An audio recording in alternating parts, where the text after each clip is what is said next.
So let's start this off with a wild workplace case of vanishing rent. So work, bromance, fell out over money. So imagine two pals, money gets involved, it gets messy. Doesn't friendships just that get ruined by money? We talked about this in the last episode where we talked about just lending people money. So I've been given the brief. Today's brief, Boss Nation, is a case about trust, friendship, and money. That dangerous moment we say when a business move or bromance collide.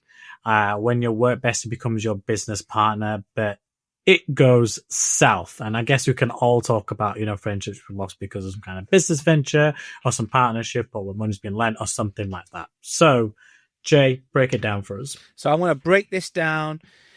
This guy shared with me, I got this soul brother at work. Buddies, like real tight.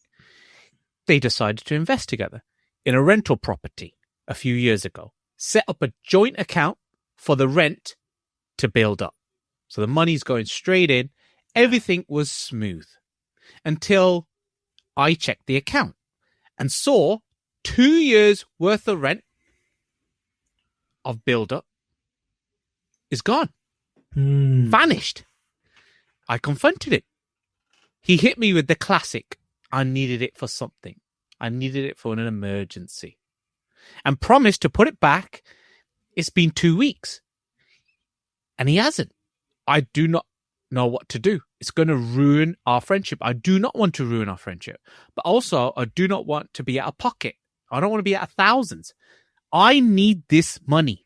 What do I do? So my man's thought he's building a business empire and he's instead got a personal money pit, put an end to it. It's fishy, that, to me, because that's a joint account. And if he needed it for an emergency, why didn't he go to his mate saying, look, I know we've got this pot here. This is my emergency. This is my timeline. And being transparent, honest about it. You have to be that with your best friend, your buddy. Any relationship. If he's turned that joint account into his own secret stash or taken it out, the trust, it's all built on trust. Look at us, we're doing this Boss Nation together. Right. It's built on trust. It's built on our relationship, our friendship. There's been, and a financial investment, not a lot, but a little into doing things, time off work, time away from family and friends. You know what I mean? It's been a lot. And we've had our challenges through in terms of aligning that through from elements. But if the trust isn't there, it's there. And trust isn't free. It's earned. You know what I mean? That's right. But neither is rent money. It's not free. It's going to be earned and it's going to go. They're like, this isn't a game of Monopoly. I'm just going to go put my hand into the bank and take out as much money as I want because I can. Now you got to pay the piper and you got to keep the money in to do that. So he's gone. The way it seems like this, from what you've said, he's gone like Grand Theft Auto, with the rent money. He's hit him up with that. I'll pay you back or I'll put it back in that kind of elements. It's the same line people use when they borrow, your phone charger. Right. When someone says, I'll give it back to you, man. Yeah, it's long-term borrowing, that's called. Yeah, I know. Long-term borrowing without any interest. And you don't get it back. When someone says, oh yeah, I'll put it back. That ain't going back in the place where it was meant to go. Oh, I'll give it back to you afterwards. They're going home with that shit. They're going home with your charger and you're left without a charger and have to end up buying a new one. And that's what I see happening here again. So break it through to us. What are our options? I'm thinking two things. Yeah. Right? First thing, boys, bro to bro intervention, right? You got to give him the bro intervention. Do an intervention on his ass. Look, brother, if you needed the money, right? Well, first thing you say is, look, I don't want to lose this friendship. Sit him down, off the record, just as a friend. No legal talk, no threats, just real honesty. And ask him, what the fuck happened? Didn't we become best friends? you want to do quad in the garage? Yeah. Anyway, when's it coming back? If he's dodging these questions, you know he's really not your boy, right? Or he's just using you for an interest-free loan. So that's option one. You give him the bro intervention. Yeah. Number two is payment plan. Get him, just do the payment plan play. If he's really in a tough spot, offer a structured repayment plan on the monthly. Make it clear. Look, I trust you, but we got to get this back on track and set up an automatic backs transfer and say, look, get it written in an agreement somehow and make it a business move, not an emotional kind of mess. Friends can recover from money. Any money issues, they can recover from that, but not if you let it slide and build resentment and you end up hating each other and it's just going to grind out. You're going to grind each other out. So if he acts up further, then pull out the paperwork, power play and say, look, document and record every conversation and treat it like a transaction. Then hit it with a strongly worded letter from a solicitor, strict timelines for the return of funds, and make it clear that if he doesn't deliver, legal action is on your ass. Legal action is on the table now. Sometimes a little bit of high stakes pressure is exactly what a shaky partner needs. When an agreement is made between two people, right, and I do my end, and if they don't act to X, Y, and Z, that agreement's not there. Yeah. Makes sense. So, am I giving a final judgment on this? Let's go. Right. I feel like I should get a judge hat next time. Get a wig on. The judge is ruling. The judge is ruling. The judge is ruling. Where is he ruling? How is he ruling? Actually, give us a little bit of a drum roll. Financial friendship fiasco. Financial friendship fiasco. Look, ground rules weren't set up at the start of this. And this is a workmate, you said? Correct me if I'm wrong? Yeah. So when you go into a property together, the good thing here is he's still got his initial investment into the property. So he's protected there. It's the profits and the return that's going into there. However, I'm guessing there'll be some kind of mortgage on the property or borrowing on the property. So he has to protect himself from that point of view.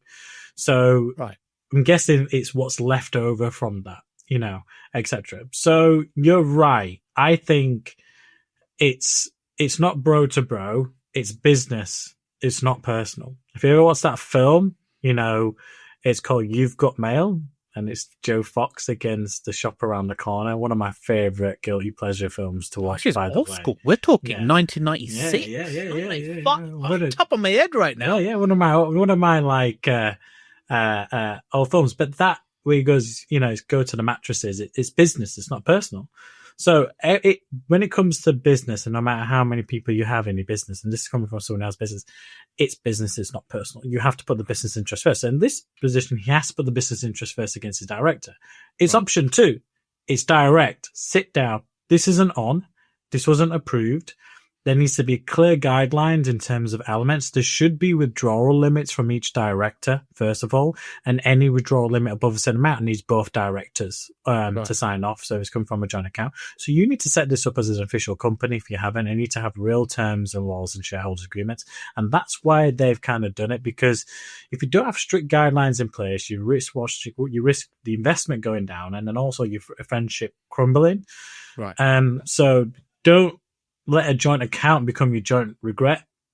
Right. You see what I mean? Either you get your money back or you learn a very expensive lesson in business. And you sometimes can't mix business with pleasure at the same time. It doesn't fit.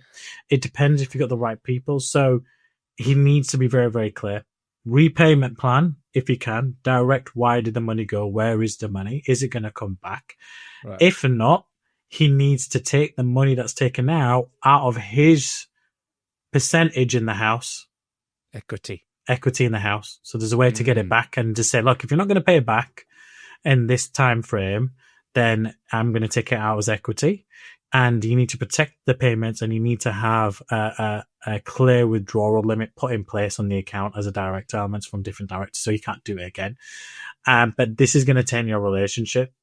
And because you did not put it in place and have these structures in place from the beginning, trust me, sometimes friendships cost more and sometimes it ain't worth it. So when you say take it out the house, do you mean like put stick-it notes on every like door and windows? Like, this is I owe you. Yours, this is mine. But I used Or to. do you mean equity as in like through the bank and the percentage shares? Yeah, I mean like change Not the stick-it deed. notes on door like this is my door. Yeah, this is my door. This is my door. This is my hinge. This is my hinge. That brick is yours. Those two are mine. These 2 bricks are mine. Look, it comes down to trust. Yeah. I always look back at that classic film, The Door Test from the Bronx Tale. Right? Oh yeah. What a movie. Yeah. What a movie. And he says that line where it's about something about if it costs you $20 to get rid of him. Cost you $20. It's cost you $20, right? It's cost you $20 to get rid of him.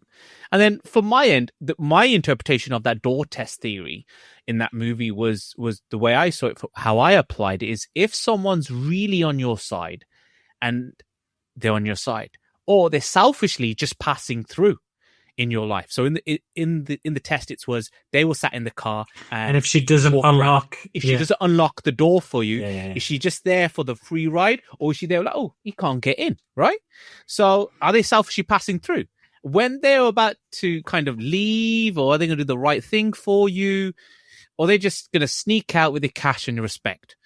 If he's a real friend, he's never going to come back and ask for more money. You know, he sure won't like make you feel like cheap and oh, it's only money, you know. This is serious amount of dough. Trust is always vetted.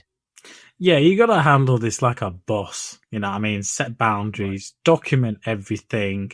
If he fails that final test, lock that door, because bad respect bounces like a bad check. Honestly. But the only catch is, right, he's still got to see this brother the next day at work. I'd be taking out of his paycheck. I go to HR saying, reroute this amount. But imagine that. You get to work, you drive, you drop your bag, and you see him. It's awkward. Yeah, it's awkward because it's the elephant in the room. He's going to be side-eyeing him every morning, and he's going to be like, he's at the printer, he's like, bitch, better give my money. Yeah, in the morning, he's paying the bitch, better have my money. And he's like, "Oh, is that new shoes? New shoes on? You got money for new shoes? We have money to give you my money. Where's my money, bro? Have you seen that episode from Family Guy with Stewie? And he goes up to Brian and he goes, "Where's my money?" He goes, "Oh, I'm pretty sure you said you'd buy student." Then he beats the dog, goes, "Where's my money, man?" And he beats it to the dog. "Where's my goddamn money? You better have that money by the end of play, or I'm going to kill you, man." It's the funniest shit that Stewie's done. And then Brian's actually scared of him, and he's the dog in the oh god, you got to ask any of the episode. I just see that. Send me that link. I just see that. But look, it's clear we're a bit Boss Nation. What's the best move here? A, bro intervention, right? Real talk before it gets ugly. Or option B, payment plan. Stick his ass on a payment plan which is structured, professional. They got to tell us A or B, right? Yeah. It's a tough one. It's a tough one. I think my approach is a bit like some people B, in the past, Manny, I've said I'll go with A, and I end up doing B. Yeah, I think I think B with the changes I've mentioned. But Boss Nation, if you're watching, you know, message your wild workplace stories. You know, someone went through, or you might be going through yourself. We can help on this matter. We'll give advice. You know what I mean? We'll talk through that story, and we'll put it on here. Obviously, no names. It's all private, confidential. But when someone watches it, they might know they're talking about me.